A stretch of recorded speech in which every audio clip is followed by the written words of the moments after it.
Hello, everyone. Welcome to our CAP Project Echo. For those of you that don't know me, I'm Jeein Yoon. I'm a general pediatrician helping to organize some of these CAP Echo events. As you're coming in, if you don't mind going on camera, we don't mind. If you're eating, we know that this is a lunch hour. Love to see you. We're coming in from all across the state. To participate in this little community gathering, it'd be nice to actually see each other. So we have a little bit of that feeling of community. And please feel free to do what you need to eat, take care of yourself. Good to see everybody. And also, as you're coming in, go ahead and throw it into the chat, your name, what organization you work for, along with what county you're in. So your name, what organization you work for, and what county you work in. And then if you want to throw in like a 1 or 2 word check-in about how you might be feeling at this moment. Like, I don't know, like this morning, I woke up just, I guess I'm a little bit jittery from my caffeine, from all the caffeine I had this morning. So that would be a 1 word check-in right now. But if the rest of you just like want to throw into the chat, your name, organization, your county, and if you've got a 1 or 2 word check-in to add, that would be great for you to go ahead and add in as well. So please do that. And as we're all kind of introducing ourselves this way, I would like to just give you a few announcements and reminders. One is that we are recording, and we will be posting a recording of the didactic portion of this session onto our CAP website so that those who've missed this can have a chance at least to see some of the didactics. But we won't be recording the case discussion. That's going to be coming later. And we do need case presenters for upcoming months. We have openings, I believe, for March, April, and June. So if you've got a case coming that you'd like to discuss with our group, please do let me know at the end of this, or you can send me a quick chat that you've got a case. It'd be nice to link them up with the upcoming topics. And just so you know, upcoming topics will include anxiety, depression, ADHD, SSRIs. And so if you've got something that's related to any of those topics, please do let me know. And I can give you the information as to how to get that information over to us and how to sign up. And so with that, I would like to go ahead and introduce our speaker for today. It's Dr. Jeein Yoon, who is a child and adolescent psychiatrist and also boarded as a pediatrician as well. And so she wears many hats. She's practicing in child and adolescent psychiatry, mostly at an affiliation with Benioff Children's Hospital, Oakland, where she also does a lot of education for the residents as well as direct clinical care. She's also one of our fabulous CAP consultants on the CAP line, so some of you may have spoken to her if you've called in the past. And Dr. Yoon will be speaking to us today on sleep. So with that, you take it away. Good afternoon, everyone. I'm going to talk a little bit about addressing sleep in primary care pediatrics today. So we'll review the slides in about 15 to 20 minutes, hopefully, and try to leave some time for questions at the end. Next slide, please. These are our disclosures. No one involved in the planning or presentation of this activity has any relevant financial relationships with the commercial interest to disclose.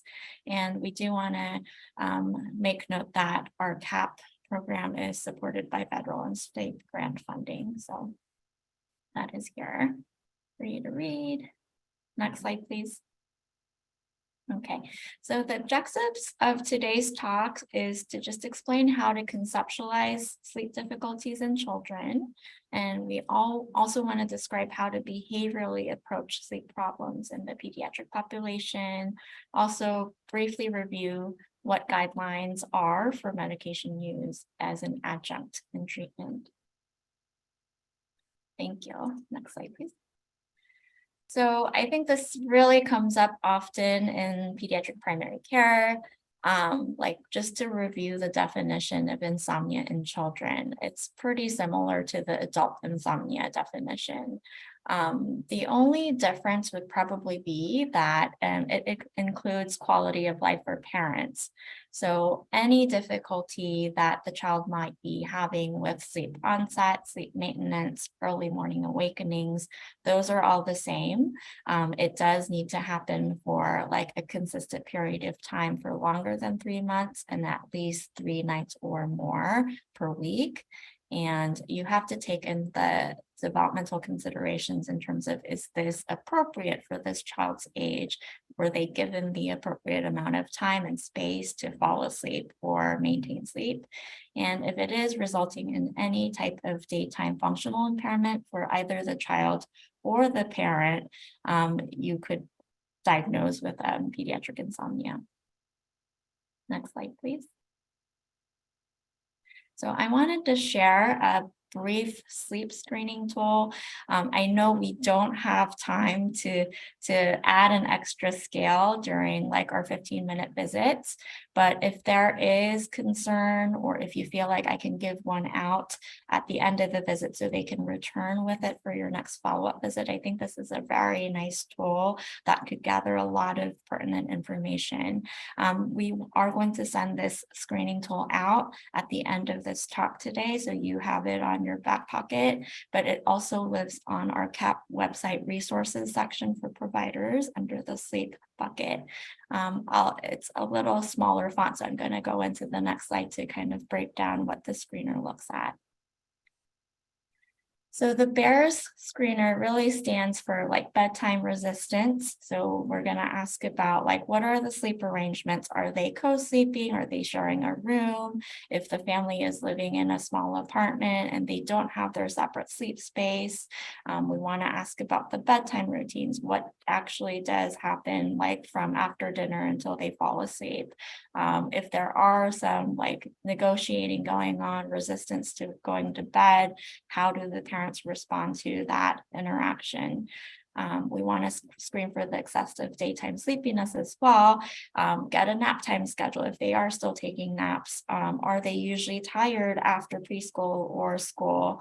Are they taking any type of drinks or medications that may be affecting their sleep?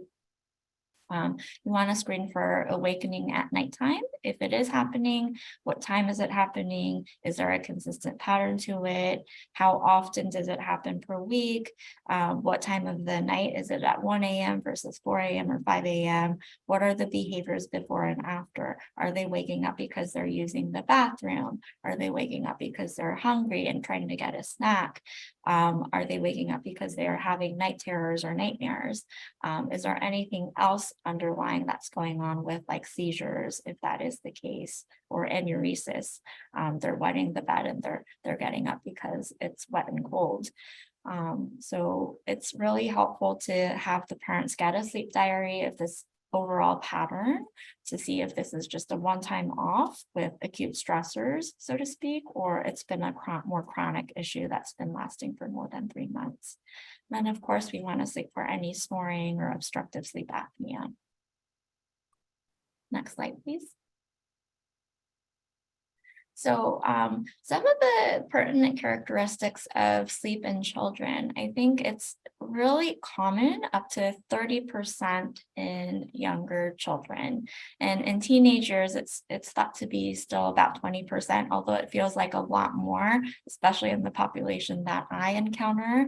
But one thing that we don't think about or we often oversee is sleep itself is a developmental process. You can see the little table that I put on the right-hand corners, that for infants, like they're sleeping mostly throughout the day. Their nights and days might be flipped. They only get up for like diaper changes and feedings, and that sleep consolidates over the next couple of years. And that schedule overall, we do have a pattern and what to expect, we know, But for some kids who have developmental disabilities or ADHD or who are neuroatypical, that might lag behind, or that sleep consolidation and regulation might look a little bit different. So that is a piece to keep in mind. Also, you have to consider the environmental and cultural factors. Do parents work night shifts? Who is the primary caregiver? Are there other emotional factors that are driving their sleep pattern as well? Cultural aspects.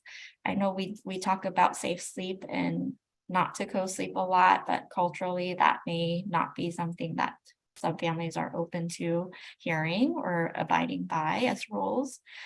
For teenagers, it is a very common factor that they're not getting enough sleep. For middle schoolers, 6 out of 10 kids are not getting enough sleep as presented by the guidelines. It really doesn't change much from preschool years to elementary and high school years. They need about anywhere from 9 to 12 hours of sleep. It doesn't really change much. And that's not actually what our teenagers are doing. They're really packed with their schedule with extracurriculars after school, catching up with homework, and then chatting with friends on social media or text messaging. So more often than not, like maybe 6 or 7 out of 10 teenagers are not getting enough sleep. And it doesn't help that they have a circadian rhythm shift where there is an average of 2 hours of a sleep phase delay, but still have to get up on time to get to school. Next slide, please. So this is one thing that I wanted to really stress. The most common cause for childhood insomnia is behavioral insomnia of childhood. And we already know what this is. I'm just giving it a name and just breaking it down in terms of what might be driving the insomnia. There's like 2 types, sleep onset type or the limit setting type. So one thing is we commonly have children who have difficulty initiating sleep, and they really need a very specific sleep onset condition, like either if it's an infant or a toddler, they have to be held or rocked, or they have to be feeding while they fall asleep.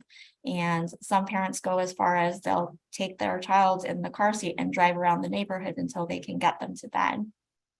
And essentially, some type of a caregiver intervention is required for them to be able to fall asleep.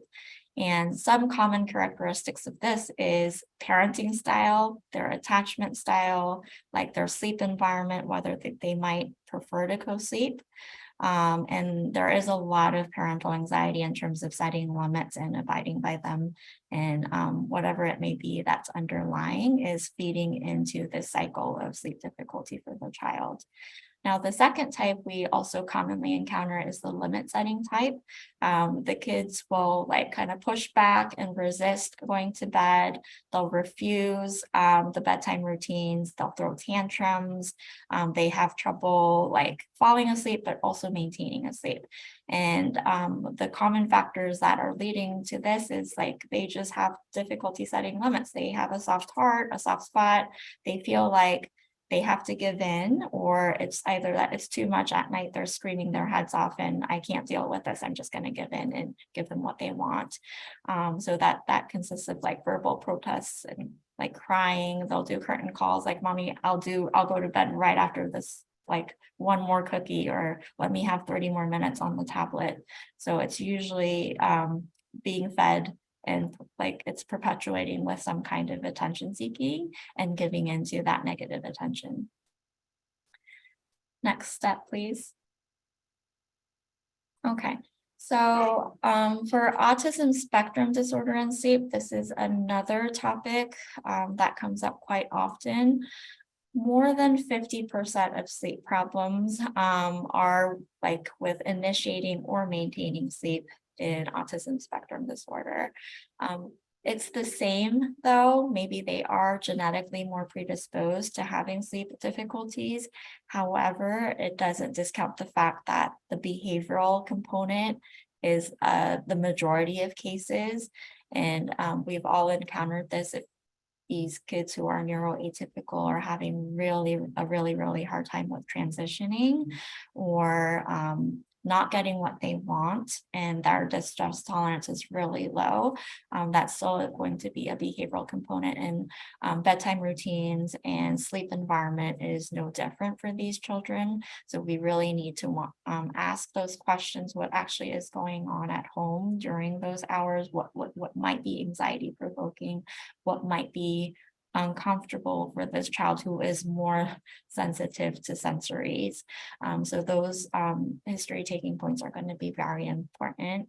And they also are prone to have more circadian rhythm dysfunction, unfortunately. So that's going to be something to keep in mind.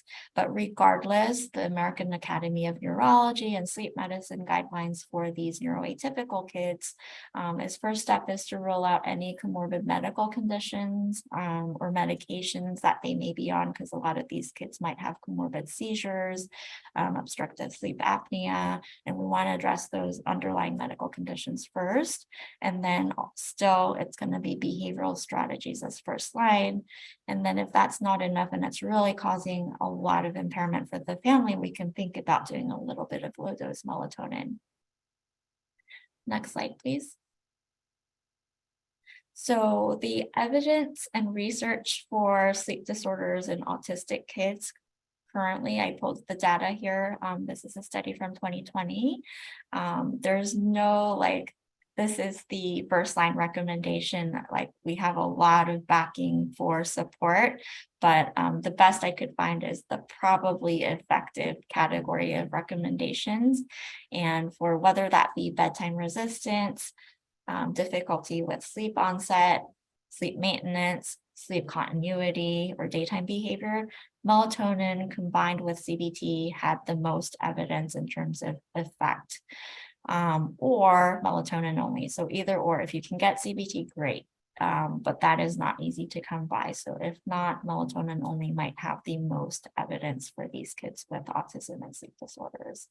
The possibly effective kind of dwindles down in terms of what it can touch, and CBT is effective.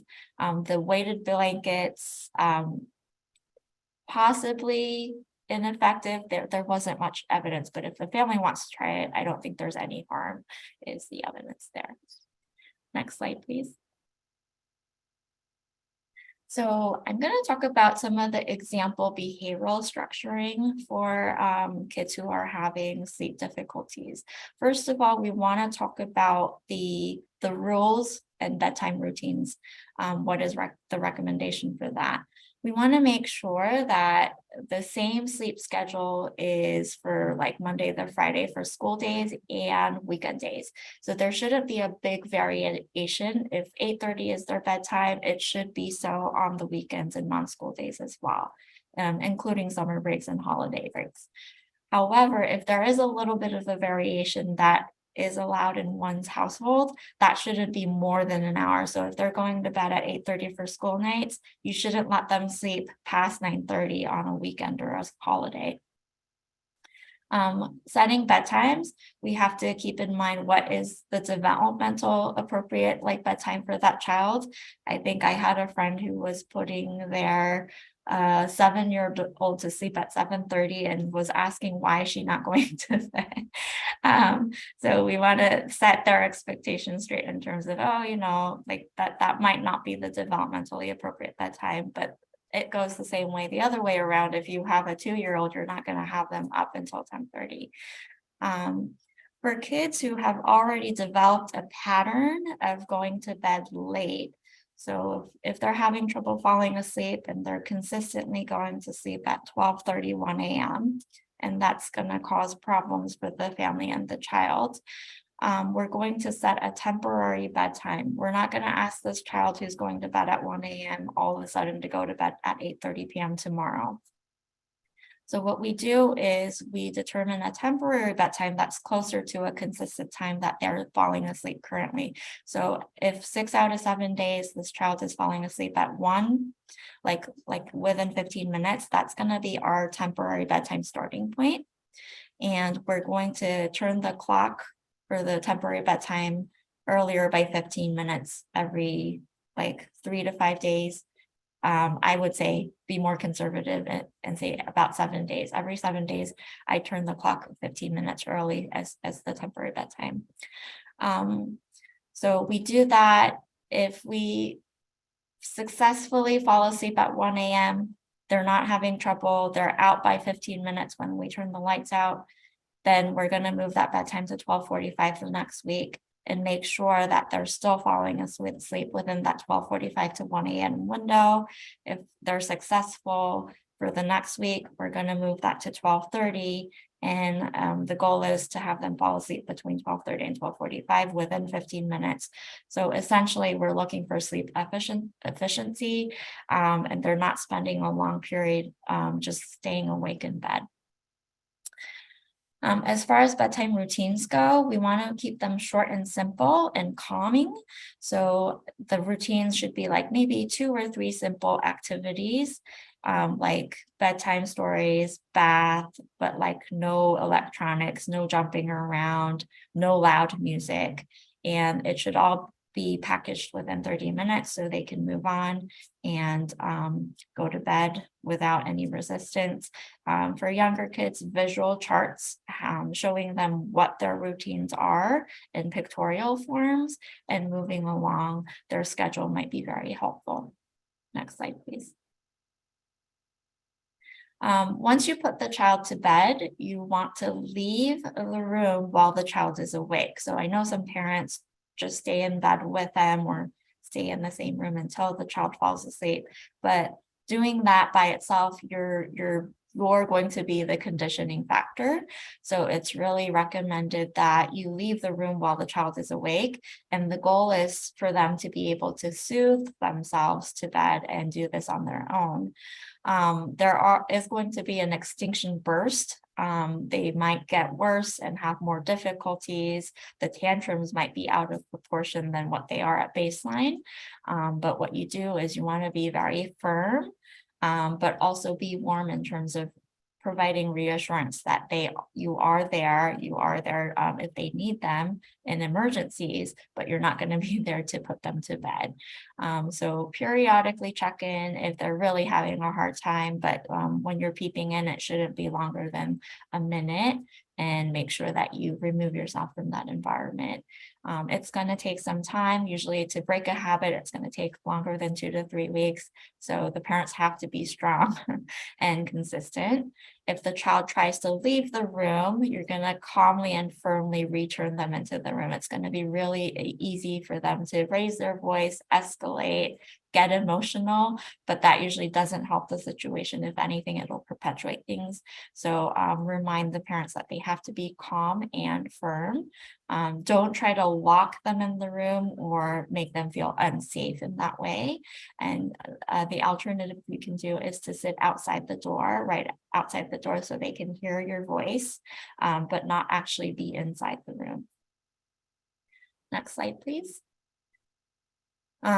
So positive reinforcement is very important. You want to make sure that you reward the positive behavior. If they were able to fall asleep, you're going to immediately reward them the next morning and focus on the good behaviors. We don't want to dig up the negative behaviors of, oh, but you yelled your head off last night. So you don't have to remind them of what didn't go well. I think you just want to focus on the good behaviors and make sure that you reward them immediately the next morning.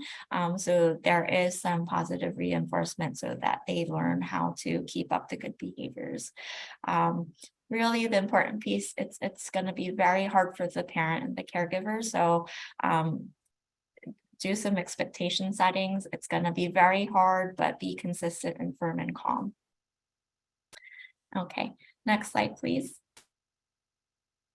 So I wanted to talk a little bit about the cognitive behavioral therapy for insomnia. So we call it CBTI in short. This is a therapy modality that is available specifically focusing on people who are struggling with insomnia. That being said, there are very few therapists who actually only deal with this. and especially for the pediatric population. So it's not readily accessible, but the point I wanted to make across is that there are 5 pillars to CBTI. The first one is they spend a lot of time on sleep hygiene and psychoeducation, which most pediatricians are already doing in their office. So it's not foreign. It's pretty common sense that we're doing with anticipatory guidance, depending on the developmental age. Like for anyone who doesn't need a nap, which would be probably age for a nap, if they are napping, keep them very short, like less than 30 minutes. Exercise daily, that's going to be a very important piece. You want to keep physical activity going so they get some of their energy out. They are feeling tired enough to go to bed. And then emphasizing a consistent sleep schedule that doesn't vary from like work days, school days to non-school days. Make sure you take a good and like history on any type of medication, caffeine intake, so we can remind them that this is actually cutting into their sleep difficulties. And then it might help actually, because a lot of people who have insomnia are really hyper focused on checking the clock. I've been in bed for 2 hours, 3 hours. That by itself causes a negative sleep cycle. So if that's the case, we might even want to remove the alarm clock from the bedroom, or even shut off the cell phones completely so they don't keep on checking the time. Quiet, dark room is really important, and you don't want to make your space overheated because that usually wakes some people up as well. The second pillar is going to be stimulus control and conditioning, so to speak. So they understand bed equals sleep. Nothing else happens in this the sleep space, so to speak. And this might be a little bit difficult depending on the environment families have with the space restrictions, especially in a high cost of living environment like the Bay Area. But we want to make sure that they're not like sitting in bed doing homework, watching their tablet, being on their phones with their friends, and bed is only for sleep and sex. That's it. And they need to be reminded of that. If they can't fall asleep within the first 15 minutes, rather get up and find something to do that is a calm and quiet, boring activity, and then try to return in like 20 to 30 minutes and try again. So the sleep restriction is a third pillar of CBTI. We want to make sure that we set a strict wake time. So even if this teenager falls asleep at 5 a.m., we want to wake them up on time for sleep. And I think we've seen this happen a lot during the pandemic, where they are completely off schedule. They don't wake up on time for school, and some parents are allowing that. They haven't gotten any sleep, so I let them sleep in. But that's not going to be allowable. We're going to have to set a strict wake time.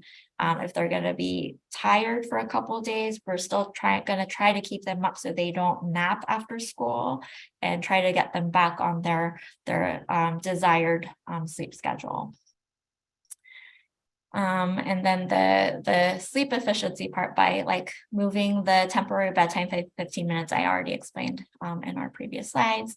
And then comes in the common components of CBT, where we're educating about distress tolerance, relaxation techniques. So like meditation's a good one, breathing exercises, guided imagery, and you want to practice these skills repeatedly throughout the day, weeks, and there's homework to be done on this, someone to remind you, and that's where the therapist comes in handy. But if you don't have one, I think there are a lot of YouTube videos that can teach you how to use these relaxation techniques. And then the last pillar is the cognitive therapy piece, where we're trying to work with the cognitive distortions. A lot of people with insomnia worry about, like, if I don't get enough sleep, I'm not going to do well on my exam tomorrow. I'm going to be grouchy, and it perpetuates. So that's where the CBT techniques come in with the cognitive refocusing. Next slide, please.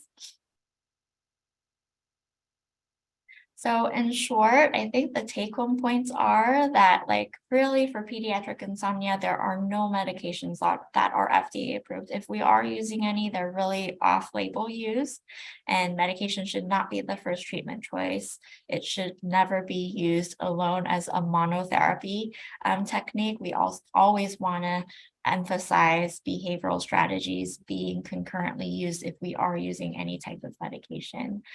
Clearly define our treatment goals in terms of medication being a temporary measure if you're ever going to use it. And it's really meant to be a Band-Aid. Once we withdraw the medication, you're back to ground zero.